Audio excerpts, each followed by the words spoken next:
আসসালামু আলাইকুম। কেমন আছেন আপনারা সবাই? আলহামদুলিল্লাহ আমরা ভালো আছি। চলে আসলাম নতুন আরেকটি ভিডিও আপনাদের সাথে শেয়ার করার জন্য। সেটা হচ্ছে নতুন আলুর ভর্তা।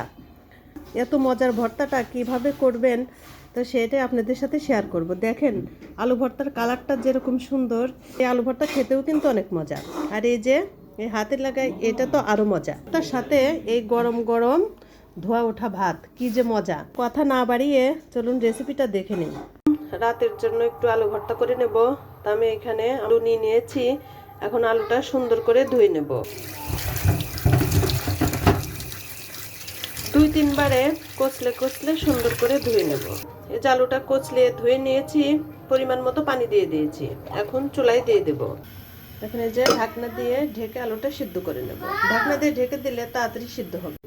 এই যে আলুটা সিদ্ধ হয়ে গেছে, একদম শুকনা শুকনা করে এই যে সিদ্ধ করে নিয়েছি। কারণ আলুটার ভিতরে পানি থাকলে কিন্তু সেই ভর্তাটা মজা লাগে না। তখন আলুটা ছিলে মরিচ ভেজে নেব। মরিচ ভাজার জন্য তেল দিয়ে দিচ্ছি।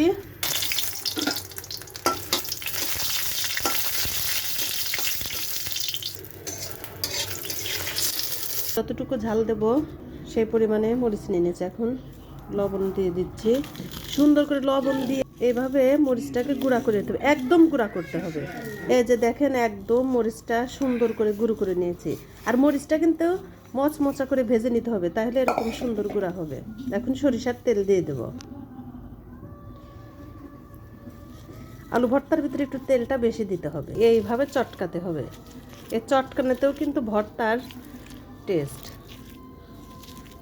সুন্দর করে মরিচ, পেঁয়াজ, ধনেপাতা একদম কচলিয়ে নিয়েছি। এখন আলু দিয়ে দেব।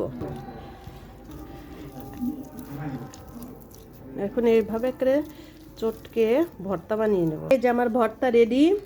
এই শীতে এই নতুন আলুর ভর্তা উঠা গরম গরম ভাত কি যে মজা। যারা খাবেন না তারা মিস করবেন। আর এই যে হাতে লেগে থাকা এটা তো আরো মজা। আমার ভিডিওটা যদি আপনাদের কাছে ভালো লেগে থাকে তাহলে আমার ভিডিওতে একটা লাইক দিয়ে ভিডিওটা শেয়ার করে দিবেন। আর আমার পেজটা এখনো যারা ফলো করেন নাই, রিকোয়েস্ট থাকবে আমার পেজটাকে ফলো করে আমার পাশেই থাকার জন্য। তো আপনারা সবাই অনেক ভালো থাকেন। আল্লাহ আমাদেরকে ভালো রাখুক। আল্লাহ হাফেজ। আসসালামু আলাইকুম।